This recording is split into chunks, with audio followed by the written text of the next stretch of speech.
आज हम बेचैनी में घूमते हैं, हर टाइम बेचैनी, हर टाइम चिंता, हर टाइम चिंता, हर टाइम वरी। क्यों? क्योंकि हम प्रार्थना करने वाले लोग नहीं हैं। अगर हम प्रार्थना करेंगे तो चिंता नहीं रहेगी, प्रार्थना करेंगे डिप्रेशन नहीं रहेगा, प्रार्थना करेंगे बीमारियां नहीं होंगी, क्योंकि बाइबल कहती है मुझ में की गई मेहनत कभी व्यर्थ नहीं होती, परमेश्वर ने कहा। जब मैं परमेश्वर में आया और प्रभु के बारे में मुझे मालूम हुआ, जब पहली प्रार्थना मेरे सिर पर हाथ रख के हुई थी, मैं कंप्यूटर इंजीनियर था, तब पहली प्रार्थना में समझ आ गई थी, क्योंकि मैं सब जगहों पे जा चुका था, सुसाइड करने वाला था, लेकिन ये बीमारियां और ये डिप्रेशन, नशे मुझे छोड़ के नहीं जा रहे थे। जिस दिन पहली प्रार्थना हुई समझ आ गई थी कि मेरे जीवन में सचमुच परमेश्वर बड़े काम कर सकता है। जो पहला करंट मुझे प्रार्थना का लगा था, उससे मुझे समझ आ गई थी, लेकिन मैं हील नहीं हुआ, चंगा नहीं हुआ। और एक दिन पवित्र आत्मा ने मुझसे कहा वचन के जरिए, क्योंकि वचन मुझे पढ़ना पड़ता था, नहीं तो मेंटली अपसेट के अटैक होते थे मुझे, तो बाइबल पढ़ने से मेरे वो ठीक हो जाते थे। तो बाइबल पढ़ते पढ़ते वचन आया, हे मेरे प्रिय भाइयों, हियाव बांधो, दृढ़ रहो, क्योंकि तुम जानते हो मसीह में की गई मेहनत कभी व्यर्थ नहीं जाती।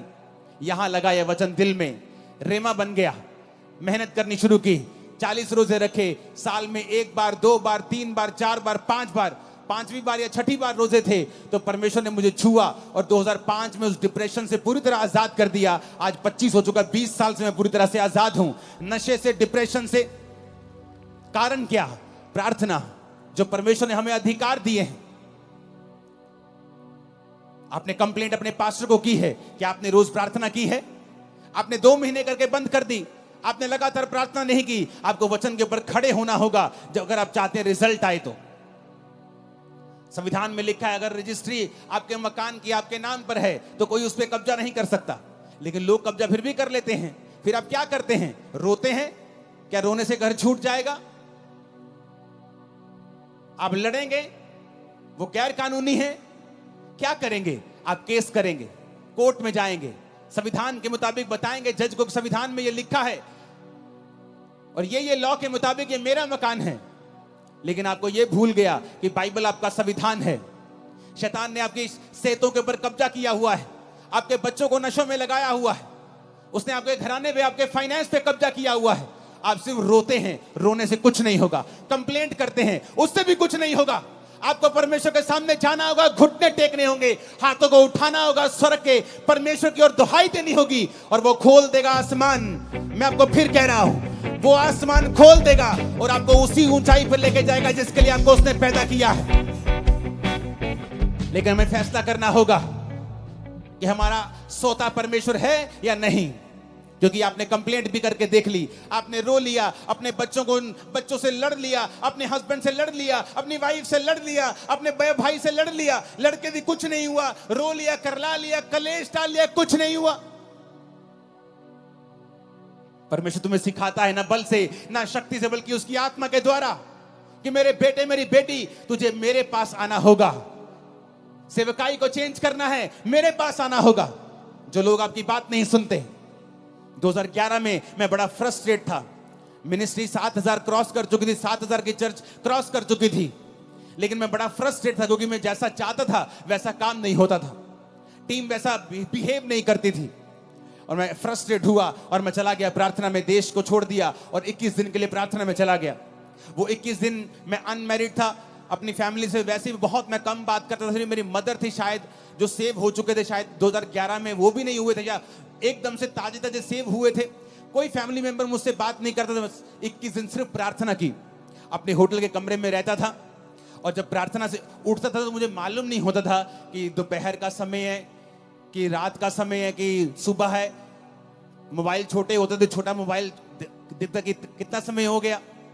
फिर सोता था, फिर उठता था, प्रार्थना प्रार्थना। 21 दिन मैंने प्रार्थना की। जब मैं वापस आया मेरी सेवकाई पूरी तरह से बदल गई।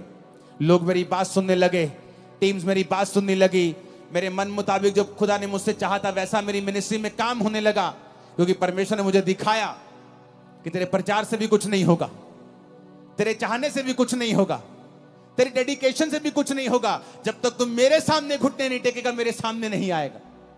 वो 21 दिन थे जब परमेश्वर ने मुझे सिखाया कि चाहे तेरी सेवकाई में 500 लोग हों या आने वाले समय के 5 लाख हों, तुझे रोज मेरी प्रेजेंस में बने रहना है, मेरी हजूरी में बने रहना है। तब समझ आई और उसके बाद मैं रोज अपने आप को प्रार्थना में देने लगा। अपनी लाइफ में प्रार्थना को प्रथम स्थान दिया। आज चाहे मैं शादीशुदा हूं, मेरे बच्चे हैं, मेरी फैमिली है, बड़ी सेवकाई चर्च है, सैकड़ों ब्रांचेस हैं, लेकिन मेरी प्रार्थना का समय बड़ा हुआ है, आगे से भी ज्यादा है मेरी प्रेयर का समय।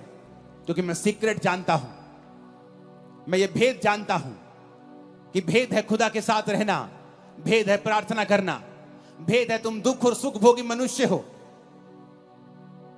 एलिया कोई स्वर्गदूत नहीं था।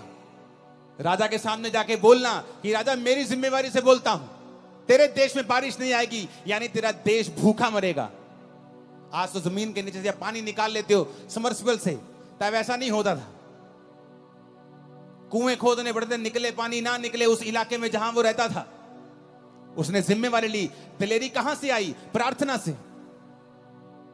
बाल के नबियों को मार दिया, बड़े बड़े काम किए। फिर इजाबेल ने कहा एलिया आज तेरा सिर मैं धड़ से अलग कर दूंगी। एलिया भागा, एलिया भागा। उसका भागना, उसका डरपोकपन इस बात का सबूत था कि एलिया भी एक मनुष्य ही था। उसकी पहली दलेरी इसलिए थी कि वो रोज प्रार्थना में समय बिताता था। उसके बाद जब इंसान विक्ट्री देखता है, जीत देखता है, इंजॉय करने लगता है, प्रार्थना भूल जाता है, तो शैतान फिर से उसे डराने लगता है। वो फिर से भागता है और खुदा से कहता है खुदा मुझे मार दे, मैं अपने वंशों से अच्छा नहीं हूं। परमेश्वर से रोटी देता है और पानी देता है, बोलता है खा, तुझे बहुत काम करने हैं। यानी एलिया भी स्वर्गदूत नहीं था, नहीं तो वो भागता थोड़ी उस राजे से डरा नहीं, राजे की वाइफ से डर गया। वो प्रार्थना, प्रेयर्स। जब बड़े बड़े क्रूसेड्स होते हैं, लाखों लोग आते हैं क्रूसेड्स, लोग बोलते हैं अगले दिन आओ एंजॉय करते हैं, चलो आनंद मनाते हैं। हाँ आनंद करो, कोई बात नहीं, लेकिन अगली मीटिंग के लिए मुझे फिर खुदा की प्रेजेंस में ही जाना है, क्योंकि पिछले मसे से मैं अगला संडे नहीं चला सकता हूं। मैं अपने सोर्स को समझता हूं, अपने सोते को समझता हूं कि वो परमेश्वर है। जिस दिन आप ये समझ जाएंगे कि सब बातें परमेश्वर की ओर से होंगी। आप पौलुस को पढ़ के देखो, जब वचन कहता है कि उस औरत ने बपतिस्मा लिया, उसके घराने ने बपतिस्मा लिया, उसके बाद पढ़ के देखो क्या हुआ। अगर आप 16 से लेकर 40 आयत तक पढ़ेंगे प्रेरितों के काम की, आपको मालूम होगा। उसके बाद पौलुस की जिंदगी में बहुत से रास्ते परमेश्वर ने खोले, बड़ी जगहों के ऊपर वो गया सुसमाचार सुनाने के लिए, और आगे के आगे वो चलता गया। क्यों? उसकी जिंदगी जो थी वो प्रार्थना वाली जिंदगी थी। जब आप प्रार्थना वाली जिंदगी आपकी होती है, आगे के बाद आगे रास्ते खुलते जाते हैं। आप प्रार्थना बंद कर देते हैं, आप उस लेवल पर स्टक हो जाते हैं, अड़ जाते हैं, खड़ जाते हैं। जैसे जैसे पानी बहता हुआ रुक जाता है तो फिर वो स्मेल करता है, बहता पानी स्मेल नहीं करता है। आप पढ़ो पौलुस को, सिर्फ ये मिरेकल नहीं हुआ रूहें बचाने का, आगे भी बहुत से मिरेकल्स उसकी सेवकाई में हुए, क्योंकि वो प्रार्थना करने वाला जन था। उसको मालूम था कि मेरा सोर्स जो है वो परमेश्वर है। ऊंची आवाज में कहो आमीन।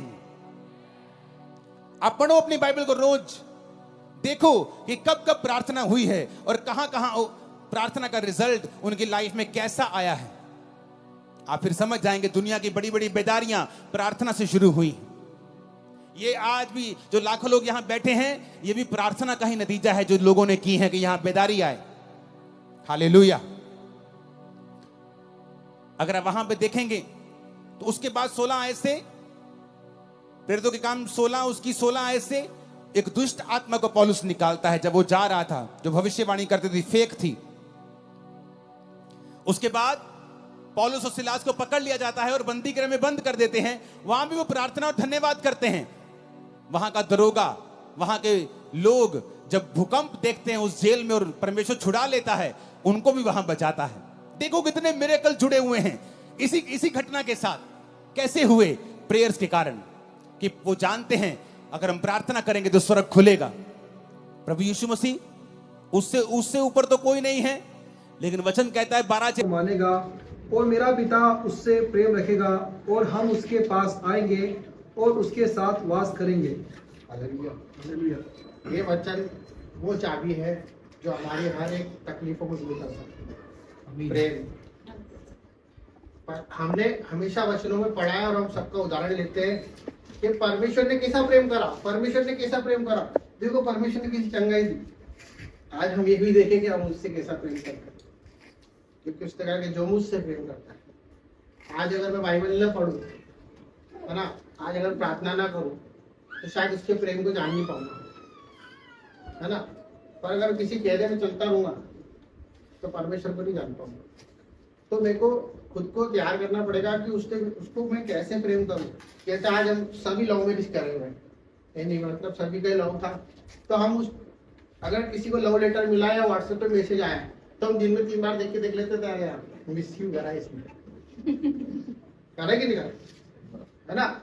अभी बाइबल पढ़ना ऐसा हो गया है जैसे कोई पत्थर उठाना भारी। ये परमेश्वर का प्रेम पत्र है, इसको इस तरह से पढ़ो कि आज कौन सी बात प्रभु मेरे प्रेम के द्वारा बात करें। इसको ऐसे ज्ञानवान, प्रभु को ज्ञानवान लोग नहीं चाहिए, प्रभु को चाहिए कि एकदम मेरे प्रेम में चलते रहे, मेरे रस में बहते रहे, है ना। आज मेरी वाइफ यार उसको ये चाहिए वो चाहिए, हम कितना सोचते हैं, बच्चों को ये चाहिए, तो हम बिना सोचे भी समझ जाते कि उसको क्या चाहिए। तो परमेश्वर ऐसा परमेश्वर है जो जाते जाते भी एक पवित्र आत्मा देके गया और बोल के गया कि वो तुमको सब बता देगा, उनको क्या चाहिए, कैसे करना, और सच बताना अपने अंदर आत्मा से। कि हमारे साथ साथ एक व्यक्ति जो हमसे बात करता रहता है कि नहीं करता रहता, दिन भर करता है ना हमसे। अच्छा, फिर एक परिस्थिति ऐसी आती कि कोई बोलता है कि चल वो काम करते हैं, तो वो अपना हृदय बोलता है मेरे को उधर नहीं जाना था, मेरे को लेके जा रहा है उधर, ये काम नहीं करना। वो प्रबलता किसकी है? वो प्रबलता प्रभु का प्रेम है, वो पवित्र आत्मा है जो दिन भर आपसे बातें करती रहती है, और वही बचा के हमको लेके ही सबको। हम तो ऐसे पछड़ गए थे, सबका जीवन ऐसा है, किसी के पिताजी नहीं थे, किसी के माता नहीं थी, कोई हॉस्पिटल से निकला, कोई का सब कुछ खो गया, कोई सब कुछ कहाँ से स्विट्जरलैंड से व्यक्ति आ गया, मतलब मैं तो नहीं पता कहाँ रहते जाइए पता नगर, मतलब सबकी प्रेम कहानी में देखो आप कितनी सारी चीजें। तो ये सब चीजें ऐसी हो गई थी क्या, आज भैया भाभी मिले ऐसे मिल गए थे, हम ऐसे मिल गए, तुम दोनों ऐसे, कोई ना कोई चीज ऐसी बीच में चल रही थी, वहां हम किसी से पूछते नहीं थे, एक मैसेज भी किसी को नहीं दिखाते थे कि भाई देख ले मेरी वाइफ ने मैसेज दिया, दिखाते क्या? तो ये एक है ना इंटरनल बात है, इसको ऐसे अदरवाइज मत लेना प्लीज। ये सिर्फ परमेश्वर का प्रेम है, इसको ऐसे पढ़ो, ऐसे है ना स्ट्रेस लेके मत पढ़ो। मेरा ये कहना, इसको आराम से पढ़ो कि बहुत सारे इंसिडेंट्स प्रभु ने बताए उसके अंदर, उससे है ना ये सीखो कि परमेश्वर से कैसा प्रेम उसने किया और परमेश्वर ने फिर उसके लिए कैसा किया।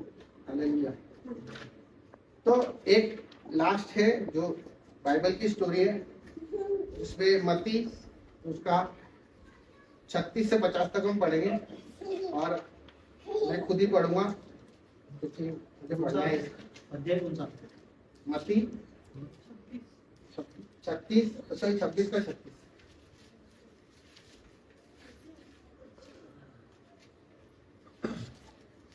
ये एक ऐसा इंसिडेंट है जहाँ पे परमेश्वर है ना एक नॉर्मल बातें कर रहा है, मतलब ऐसी कोई महान बातें नहीं हो रही है, बिल्कुल ऐसी नॉर्मल बातें हो रही जो आज हम लोग करते हैं।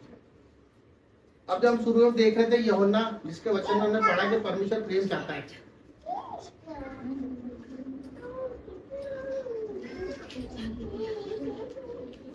अब परमेश्वर कैसा प्रेम चाहता है ये इस विषय में हमको पता पड़ेगा। देखो ये है 36वां वचन। तब यीशु अपने चेलों के साथ गस्तमनी नामक एक स्थान में आया और अपने चेलों से कहने लगा। किससे कहा? चेले कौन है? उसके चुने हुए। कौन है? जो उसके साथ रहते थे। कौन है? जो दिन रात हालेलुया बोलते थे, जो परमेश्वर को बहुत उठा के रखते थे। अरे आप जैसे तो कोई भी नहीं प्रभु, आप ही हो सब कुछ, मैं तो आपके बिना रह नहीं सकता। वो 3 लोग कौन थे? एक पतरस था और एक जब्दी के 2 पुत्र थे, मतलब उनके साथ रहने वाले। अब ये जो है ना इंसिडेंट बहुत दुख भरा है। इसके अंदर है ना परमेश्वर बहुत अपने दिल से ऐसा व्याकुल हो रहा है इस परिस्थिति में। जब वो था, जब उसके साथ कुछ बीतने वाला था, उसको नहीं पता था कि मेरे साथ क्या क्या बीतेगा। तब उसने कहने लगा, यहीं बैठे रहना जब तक मैं वहां जाकर प्रार्थना ना करूं। Hallelujah hallelujah.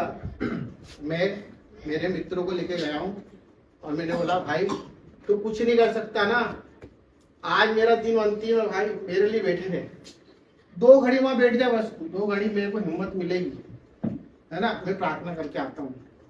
क्योंकि हमेशा बहुत सी अपनी पत्नियां डरती है, अरे वो वहां पर वो मैं नहीं जाऊंगी उस कमरे में, तुम यहाँ खड़े रहो। होता है ऐसा, होता है ना कि अरे यार वो थोड़ा सा अंधेरा में वहां नहीं जाऊंगी, तुम खड़े रहो। ऐसा परमेश्वर का हृदय था उस समय में कि है ना, मैं प्रार्थना करके आ रहा हूँ, तुम यहाँ रुकना। वो पतरस और जब्दी के दोनों पुत्र उसके साथ ले आए और उदास और व्याकुल होने लगा। यहाँ पे साफ लिखा है, परमेश्वर जब प्रार्थना करके आया तो वो एक उदास मन से आया। तब उसने उससे कहा, मेरा जी बहुत उदास है। वो परमेश्वर जो हमारा भार उठा रहा है, वो परमेश्वर जो हमारे दुखों के लिए तैयार है मरने के लिए, वो परमेश्वर यीशु मसीह क्या बोल रहा है, मेरा मन व्याकुल है, मैं उदास हूं।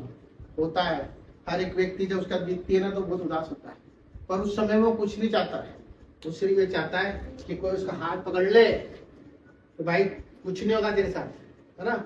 उस इंसिडेंट में प्रभु साफ साफ बोल रहा है कि हे प्रेम करने वालों जो वो हैं चुने हुए, मेरा मन बहुत उदास है, यहाँ तक कि मेरे प्राण निकले जा रहे हैं। मतलब वो प्राण वहां निकले थे वो अलग चीज है, ये प्राण निकले जा रहे हैं मतलब कि मैं बहुत, मेरी जीविका अलग है, मेरी आत्मा अलग है। मैं आज उस स्थिति में नहीं हूँ जब मैं लोगों को चंगा करता था, उस स्थिति में नहीं है, मैं दुख की स्थिति में हूँ। आज मैं तुमसे एक्सपेक्टेशन रखता हूँ, है ना, तुम यहीं ठहरे रहो, मेरे साथ जागते रहो। हालेलुया। क्या प्रेम मांगा, तुम मेरे साथ जागते रहो, है ना। फिर वो थोड़ा और आगे बढ़ा और मुंह के बल गिर गया। अब मुंह के बल कौन गिर सकता है, वो जो लोगों को खड़ा कर रहा है वो मुंह के बल गिर गया।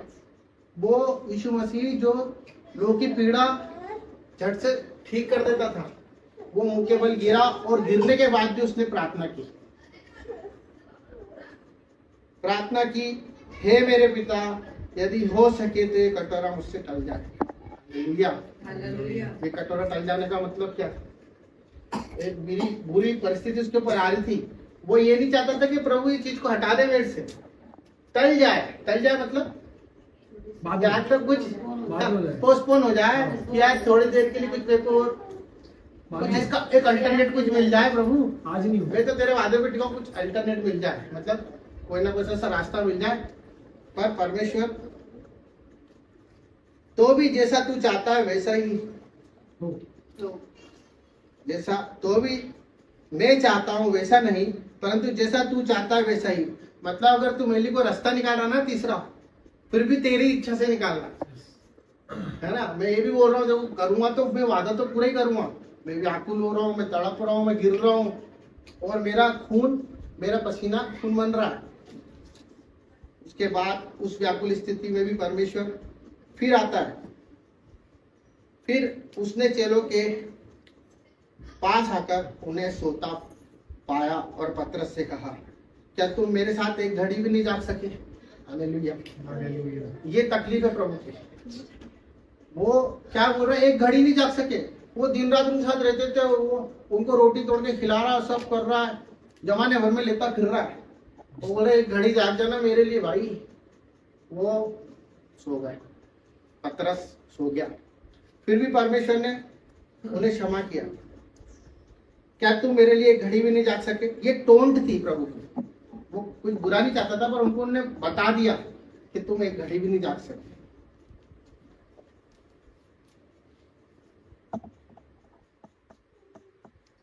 फिर उसने चेलों के पास आकर कहा, क्या तुम मेरे साथ एक घड़ी नहीं जाग सके। जागते रहो और